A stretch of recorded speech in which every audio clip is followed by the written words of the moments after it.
Со само 30% вакцинирани деца против МРП, Кавадарци е пред епидемија со морбили. Не е далеку од оваа состојба и Куманово, каде повеќе од половината се невакцинирани, а ниски бројки на заштитени од мали сипаници има и во други поголеми градови и урбани средини, стои во извештајот на Институтот за јавно здравје. Дали граѓаните ја заборавија 2019, кога имаше околу 2000 заразени и неколку смртни случаи од оваа заразна болест, и опфатот наместо да расте опаѓа. Лани на државно ниво 72,7% биле вакцинирани со прва доза, што е помалку од 2023, а опаѓа и ревакцинацијата која веќе е под 80%.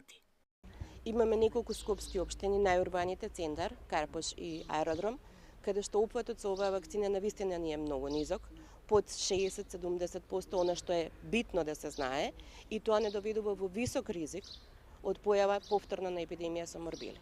Имаме затоа и општини во кои што во внатрешноста на Македонија, па дури и во некои скопски општини, каде што имаме и над 90% со истата вакцина.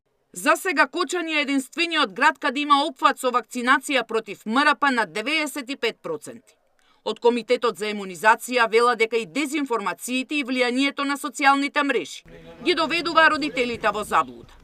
Вакцините се најголемиот успех на човештвото, порачаа од УНИЦЕФ и Светската здравствена организација. УНИЦЕФ работи со Министерството за здравство за да се погрижи родителите да добијат точни и проверени информации за вакцините, за нивната безбедност и за нивната делотворност. Ова не е време за повлекување. Знаеме дека по епидемијата со COVID имаше одредени прашања околу вакцинацијата, меѓутоа ова се базира на докази. Вакцинацијата спасува животи. Во неделата на имунизација, скопски тимови ќе одат од врата до врата и ќе бараат деца кои имаат пропуштено вакцини. Сања Димитровска, Сител телевизија.